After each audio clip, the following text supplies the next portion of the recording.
15 love.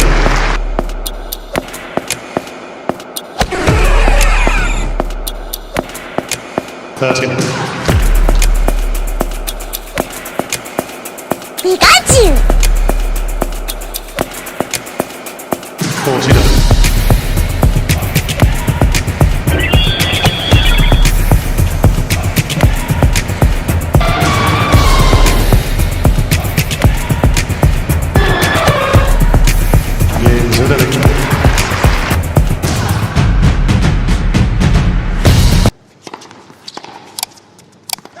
15 love. Hello everyone, it's me Mufti and welcome to Tennis Blog number 2, and today we'll be talking about the 2024 Olympic Games that happened in the city of Paris in France. And obviously what an amazing Olympic tennis it was, Olympics actually. Novak Djokovic won his first gold medal, and what an accomplishment in the game. He's already accomplished so much already, and to beat Carlos Alcaraz to win the Olympic gold medal is definitely an achievement. So many congratulations to all the Serbian fans out there. Do comment with a W in the chats below. Anyway, first of all, let's begin by talking about Andy Murray. Obviously he played his final Olympic Games in the Paris Games, and obviously he sadly lost to T. Paul and obviously Taylor Fritz of the United States. 6-2, 6-4 was the final score of that match. It was his final games for his career. Now he's a retired person. Who knows what he'll do? Maybe he might join the commentary. Maybe he might go into coaching. Who knows? Comment down below. What do you guys think Andy Murray will do with his tennis career going forward? Anyway, now let's look into other players.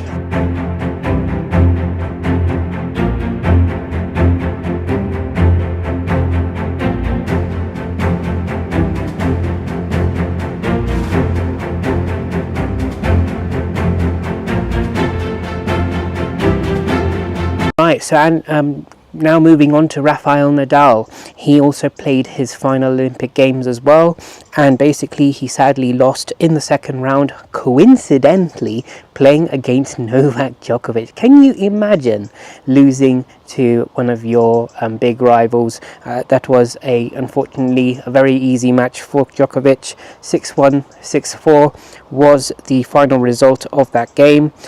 It was a difficult match for Nadal, obviously considering his leg injury.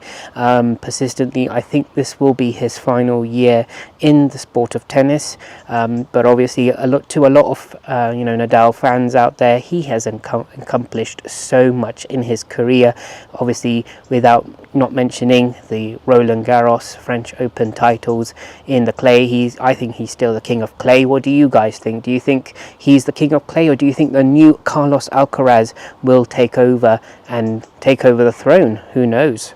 So that was a 6-1, 6-4. Rafael Nadal also played doubles with Carlos Alcaraz. They both teamed up. It went very well. They reached the quarterfinals, and the final score of that one was 6-2, 6-4. Unfortunately, they didn't have a good day against the American partners of Krajicek and Ram. They just, it was a straight sets affair. And of course, one thing I will say is that they both did team up really well, Carlos Alcaraz and Nadal. If they played doubles, maybe God knows where they would have reached, but quarterfinals, you can't really complain, can you? So definitely let's give them a big W in the comments in the chat.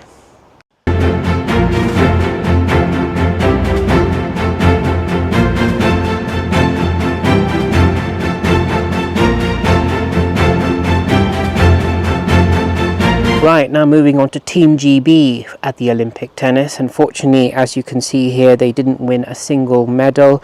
Unfortunately, the best result coming obviously from Andy Murray and Dan Evans in the doubles, reaching the quarterfinal, losing at 6-2, 6-4.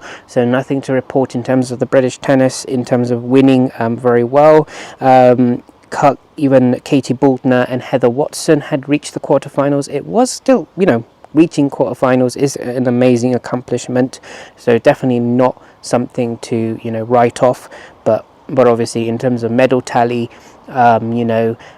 it's definitely not a medal for Great Britain. Unfortunately, one thing I will say is that I feel like with Great British players is that they get the hype. The hype is given too much to them in the press and in the by the fans sometimes, and unfortunately what happens is the overconfidence leads into them performing not so well going forward, and sometimes this has been noticeable not only in the Olympics, I would say, but also in other tournaments. So definitely something I would say that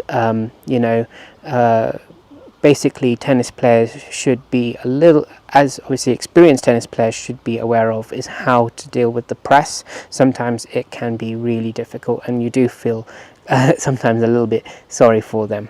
Anyway, so now let's move on to the actual Olympic tennis final between Novak Djokovic and Carlos Alcaraz.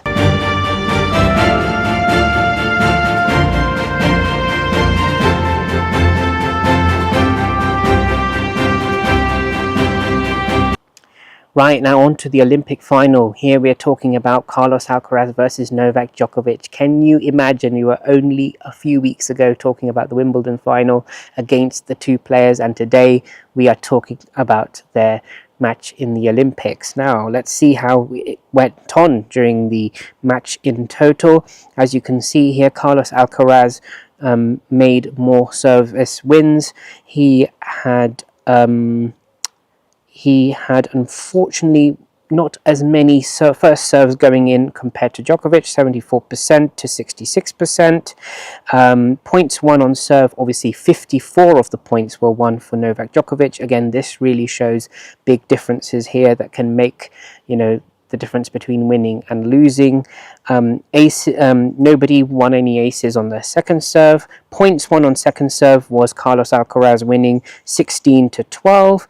101 points won by Novak Djokovic, and 36% points won in the receiving really made the difference. I was really watching the tie breaks. There was a lot of errors by Carlos Alcaraz, unnecessary errors you wouldn't expect from him, and obviously Djokovic did make some mistakes too. However, really on the key moments and during the prime of the gold medal, really passionate play, Novak Djokovic really pulled up his weight on that occasion.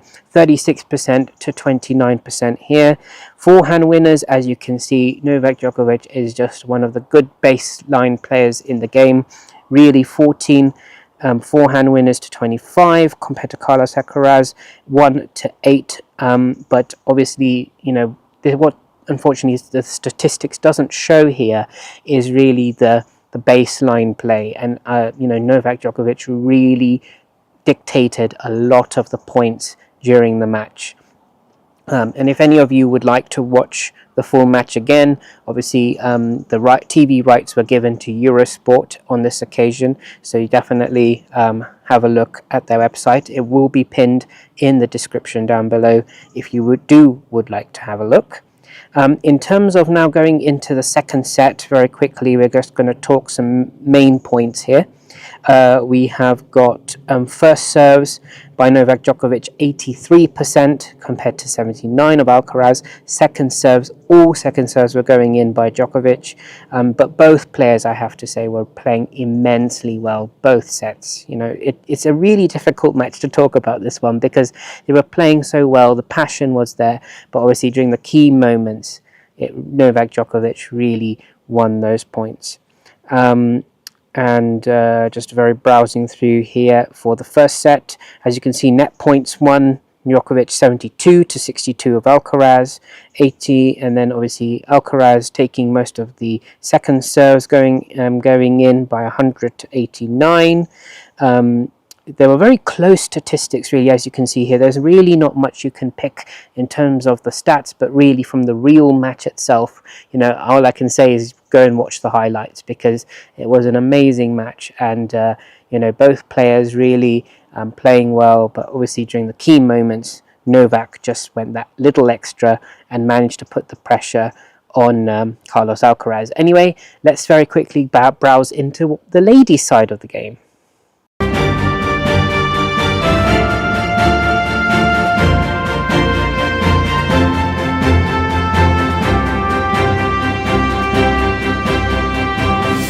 Right, moving on to the ladies side of the game. Obviously, the ladies final was between China and Donna Vekic, so Q Zheng. I've not really heard of her. Donna Vekic I have heard of a little bit, so not familiar players. Obviously, this looks like to be their first gold medal for the both of them. Again, an easy affair looks like for China. But obviously, just glancing through the main statistics here, the ladies' tennis has really grown in such an amazing time. I have to say, it's just anyone's game now. It's so many young players. They're doing so well. Some of them have a good day. Some of them just have a bad day.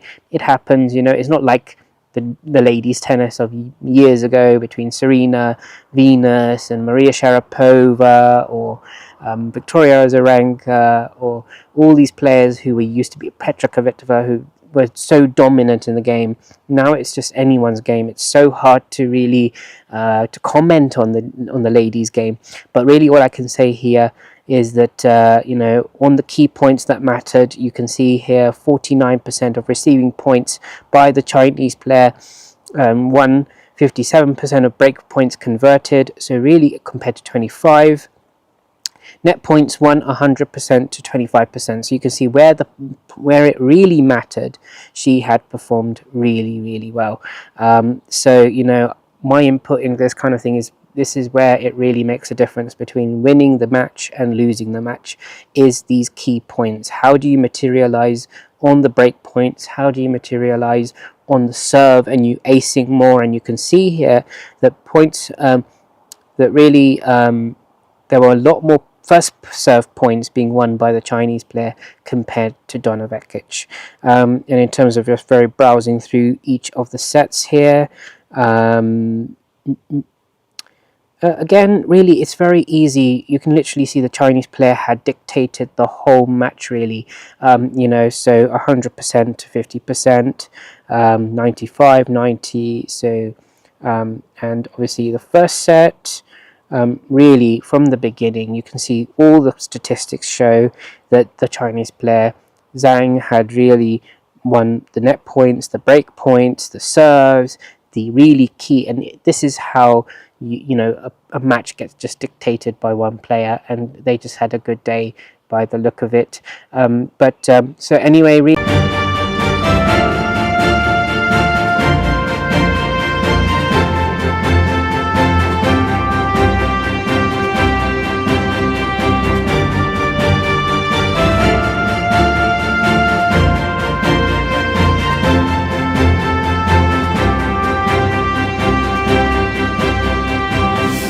that brings an end to this week's video blog.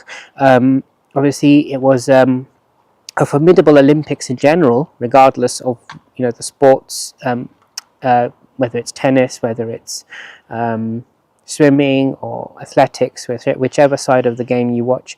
There was formidable wins and obviously losses as well, shocks and achievements made during the games.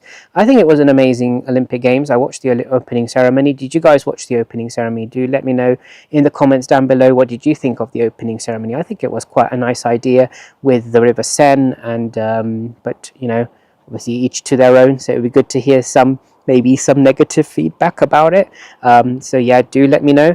Anyway, this really brings an end to the Olympic side of the video blog in terms of the tennis, and many congratulations to all the Novak Djokovic fans out there for his gold medal. And it's an amazing achievement. He was really after it. He won.